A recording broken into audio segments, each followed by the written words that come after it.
नमस्कार दोस्तों, आप देख रहे हैं चौहान वीडियोज़। और जैसा कि आप जानते हैं कि आज 18 अगस्त 2020 को सुप्रीम कोर्ट में यूजीसी की गाइडलाइंस के खिलाफ सुनवाई थी। उसमें क्या क्या हुआ उसके बारे में हम इस वीडियो में जानेंगे, इसलिए इस वीडियो को पूरा ज़रूर देखें, ध्यान से देखें। अगर आपने अभी तक चैनल को सब्सक्राइब नहीं किया है, चैनल को सब्सक्राइब कर लीजिए और वीडियो को लाइक ज़रूर कीजिए। अगर आप अनअकैडमी प्लस में कोई भी कोर्स लेना चाहते हैं तो चौहान वीडियोज़ कोड का इस्तेमाल कर सकते हैं, आपको एक्स्ट्रा डिस्काउंट मिलेगा। आप अगर मुझे इंस्टाग्राम पर भी फॉलो करना चाहते हैं तो लिंक आपको डिस्क्रिप्शन में मिल जाएगा। तो आज हम बात करने वाले हैं फाइनल ईयर एग्ज़ाम के लिए जो सुनवाई इस समय चल रही है। और आज जो मामला था उसमें सभी पक्षों ने अपनी अपनी बातें ख़त्म कर दी और अब सिर्फ आदेश का इंतज़ार है, फैसले का इंतज़ार है। तो देखते हैं कि आज क्या क्या हुआ और वीडियो की शुरुआत करते हैं।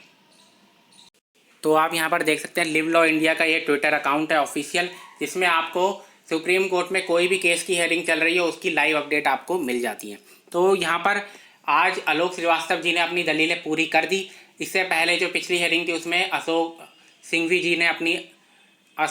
सिंघवी जी ने अपनी जो जितनी भी उनको बातें कहनी थी वो कर दी थी। उसके अलावा आज बंगाल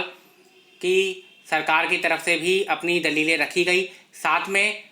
दिल्ली गवर्नमेंट की तरफ से भी अपनी दलीलें रखी गई, जिसमें कहा गया कि प्रैक्टिकल सिचुएशन ऐसी नहीं है कि एग्ज़ाम कंडक्ट करवाए जाएं ऑफलाइन। तो उसके बाद सॉलिसिटर जनरल की तरफ से भी तुषार मेहता जो कि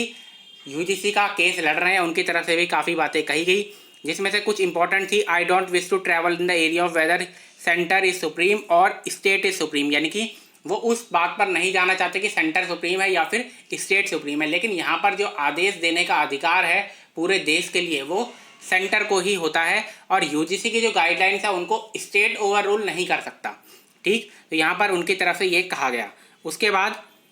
SG4 instance disaster in Gujarat is a local disaster which is area based. Now come to the definition of the term central government and disaster means a catastrophe mishap and calamity, यानी कि कहा जा रहा है कि अगर कहीं पर कोई ऐसा कंटेनमेंट जोन है तो वो लोकल एरिया की प्रॉब्लम है और उससे हम पूरे देश के लिए गाइडलाइंस को चेंज नहीं कर सकते, ये कहने का उनका मतलब है। उसके बाद आज बेंच जो है, जो कि जजेस हैं, उनकी तरफ से भी कुछ बातें कही गई जो कि काफ़ी इंपॉर्टेंट है, क्योंकि आप जानते हैं कि जज ही फैसला लेने वाले हैं कि गाइडलाइंस जारी रहेंगी या रद्द होंगी। तो उनकी तरफ से काफ़ी इंपॉर्टेंट ऑब्जर्वेशन दी गई और जो ऑब्जर्वेशंस दी गई हैं उसके हिसाब से मुझे ऐसा लगता है कि जो फैसला है वो शायद ही फाइनल ईयर स्टूडेंट्स के पक्ष में आए, क्योंकि उनकी तरफ से जो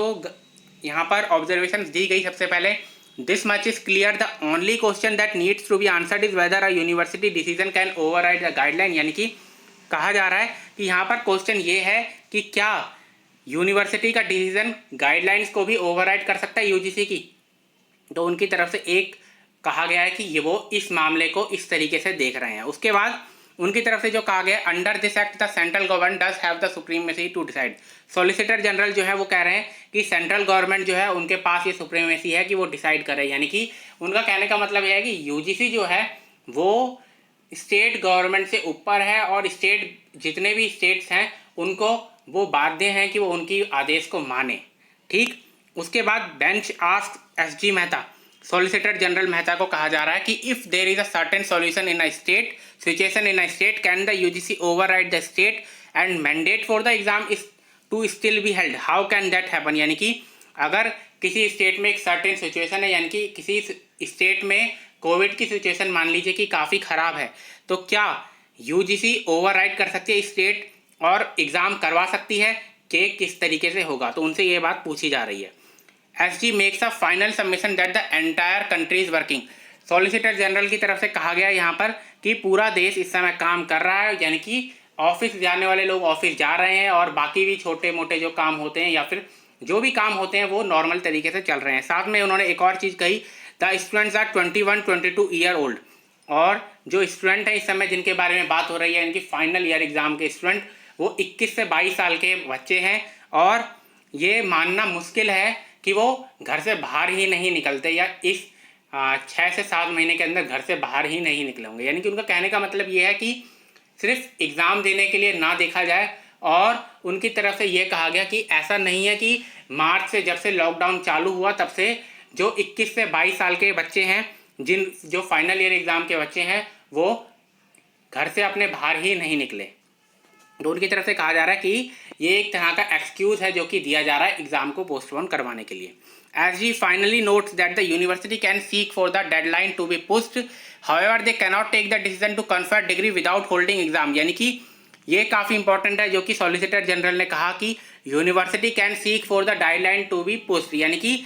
यूनिवर्सिटी ये जरूर मांग कर सकती है कि डेडलाइन को थोड़ा आगे बढ़ा दिया जाए कि सितंबर की बजाय हम अक्टूबर तक एग्ज़ाम करवा देंगे या नवंबर की तरफ एग्ज़ाम करवा देंगे, लेकिन ये नहीं कह सकते वो कि हम बिना एग्ज़ाम करवाए डिग्री दे देंगे, क्योंकि ये उनके अधिकार क्षेत्र से बाहर है। काफ़ी इंपॉर्टेंट ऑब्जर्वेशन है, काफ़ी इंपॉर्टेंट सॉलिसिटर जनरल ने कहा है कि ये जरूर हो सकता है कि यूनिवर्सिटीज़ सितंबर के एंड तक एग्ज़ाम करवाने की बजाय अक्टूबर एंड तक, नवंबर एंड तक करवा दें, लेकिन ये नहीं हो सकता कि वो बिना एग्ज़ाम करवाए ही डिग्री देना शुरू कर दें।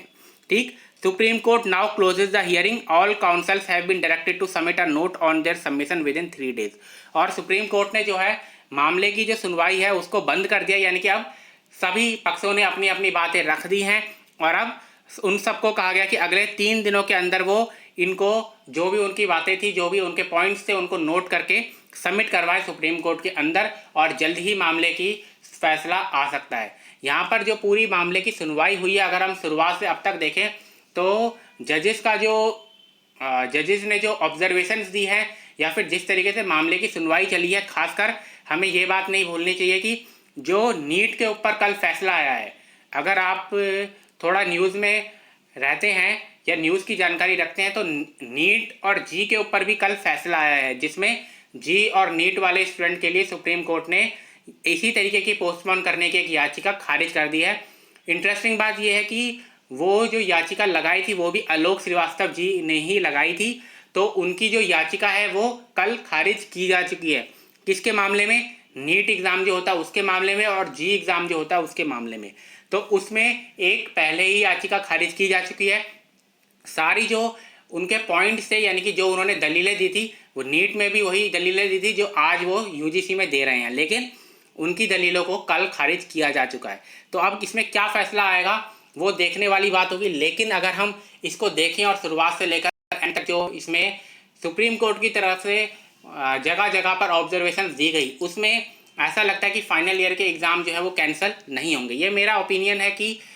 जो इस समय सुप्रीम कोर्ट की तरफ से जो बातें रखी गई है, जिस तरीके से सुप्रीम कोर्ट मामले को देख रहा है, उससे मुश्किल है कि जो फाइनल ईयर की एग्ज़ाम की गाइडलाइंस हैं उनको खारिज कर दिया जाए। ये ज़रूर हो सकता है कि कुछ ऐसी रिलैक्सेशन दे दी जाए स्टूडेंट्स को कि आप एक बार फिर एग्ज़ाम दे पाएंगे, या इस तरीके की कुछ रिलैक्सेशन ज़रूर मिल सकती है, लेकिन ये बहुत मुश्किल है कि फाइनल ईयर की एग्ज़ाम गाइडलाइंस रद्द होंगी। इसमें आगे क्या होता है 3 दिनों के अंदर, उसमें हम जानकारी आपको देते रहेंगे, इसलिए चैनल पर लगातार बने रहें। इस वीडियो में इतना ही।